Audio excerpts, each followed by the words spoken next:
సమస్యలకి ఈ గేట్ల పునరుద్ధరణ ఈరోజు పరిష్కారం చూపించబోతుంది.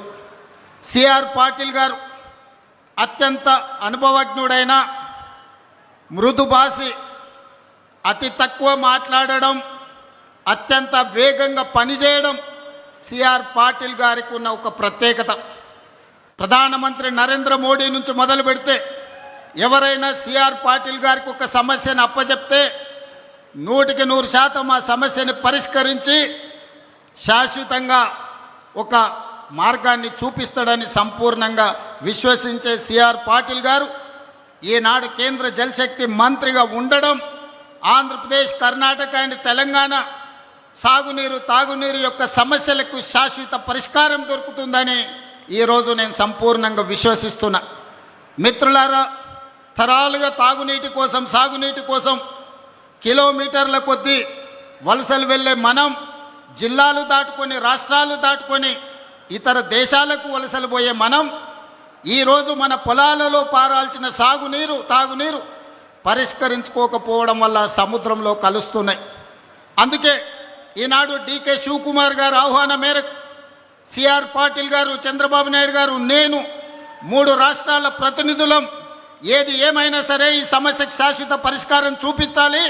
ఈరోజు బళ్ళారి వేదిక కావాలి. ఈ తుంగభద్ర డ్యామ్ నది ఒడ్డున శాశ్వతంగా ఈ సమస్యలకు పరిష్కారం చూపించాలని ఈరోజు ఒక ఆలోచనతోని, ఒక పట్టుదలతోని మేము ఇక్కడికి రావడం జరిగింది. మా చర్చలు ఒక కొలిక్కి వచ్చినాయి. ఖచ్చితంగా కేంద్ర ప్రభుత్వం, సిఆర్ పాటిల్ గారు ఈ సమస్యకు ఒక శాశ్వత పరిష్కారం చూపిస్తారని మేము సంపూర్ణంగా విశ్వసిస్తున్నాం. ముఖ్యంగా మా గద్వాల, అలంపూరు, పాలమూరు జిల్లా ప్రాంతంలో రాజోలిబండ డైవర్షన్ స్కీమ్కు కేటాయించిన 15.9 టీఎంసీల నీళ్లలో ఈనాడు కేవలం 5 నుంచి 6 టీఎంసీలే మా రైతాంగం వాడుకుంటున్నారు. దాదాపుగా 10 టీఎంసీల నీళ్లు మాకు రావడం లేదు. తుంగభద్రలో మట్టి పేరుకుపోవడం కావచ్చు, నీళ్ల తరలింపులో ఉన్న సమస్యలు కావచ్చు, ఈరోజు ఆ సమస్యలకు శాశ్వత పరిష్కారం చూపించాలి. గద్వాల, అలంపూరు ప్రాంతంలో ఉన్న ఆర్డీఎస్ లక్షలాది మంది రైతులకు మేలు జరగాలి అని ఈనాడు ఈ సమావేశంలో సిఆర్ పాటిల్ గారి దృష్టికి, చంద్రబాబు నాయుడు గారి దృష్టికి తీసుకెళ్లడం జరిగింది.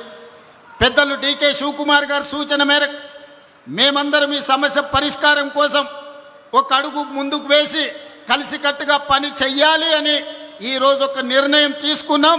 ఖచ్చితంగా చరిత్రలో ఈరోజు సువర్ణ అక్షరాలతో లిఖించబోతున్నారు. నేను మొదటి నుంచి నీకు పంచాయతీ కావాలన్నా, సమస్య పరిష్కారం కావాలన్నా అంటే సమస్యలకు పరిష్కారమే కావాలి, శాశ్వతంగా రైతాంగ ఆకాంక్షలు నెరవేరాలి అని ఈరోజు తెలంగాణ రాష్ట్ర ప్రభుత్వం నిర్ణయం తీసుకున్నది.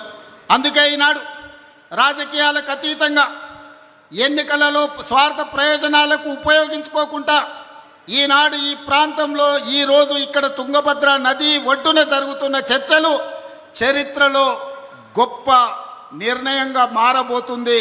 ఈ నిర్ణయం తప్పకుండా కృష్ణానది జలాలు, గోదావరి జలాలు, తుంగభద్ర నది జలాలలో అంతర్రాష్ట్ర జల వివాదాలకు శాశ్వత పరిష్కారం చూపిస్తుందని మేము సంపూర్ణంగా విశ్వసిస్తున్నాం. ఆనాడు రాజులు రాజ్యాల కోసం కత్తులతో కుత్తుకలు తెంపుకుంటున్న సందర్భంలో ఈ ప్రాంత రైతాంగం కోసం మైసూరు మహారాజు, హైదరాబాదు నిజాం ప్రభువు కలిసి ఈ తుంగభద్ర డ్యామ్ను నిర్మించారు. రాజ్యాలను ఆక్రమించుకునే రాజులే రైతుల కోసం ముందుకొచ్చి తుంగభద్ర నదీ ప్రాంతంలో డ్యామ్ను నిర్మించిందంటే ప్రజలు ఎన్నుకున్న ప్రజాప్రతినిధులం ఈ రైతుల కోసం అడుగు ముందుకు వేయాల్సిన అవసరం ఉంది. ఇది బాధ్యతగా మేము భావించి ఈ బాధ్యతను నెరవేర్చాలి అని పెద్దలు చంద్రబాబు నాయుడు గారు, డికే శివకుమార్ గారు, తెలంగాణ రాష్ట్ర ముఖ్యమంత్రిగా నేను సిఆర్ పాటిల్ గారికి మా సమస్యలన్నీ విన్నవించినాం. తప్పకుండా తొందరలోనే వారు ఈ సమస్యకు పరిష్కారం చూపిస్తారని మా అందరికీ సంపూర్ణమైన విశ్వాసం కలిగింది. ఈరోజు ఆ సమస్యకు ఒక మొదటి అడుగు ఈ ప్రాంతంలో మనం వేస్తున్నామని తెలియజెప్పడానికి నేను సంతోషపడుతున్నాను. सीआर पाटिल जी, इस समय पर मैं एक बात साफ कहना चाहता हूं, ये आज सालों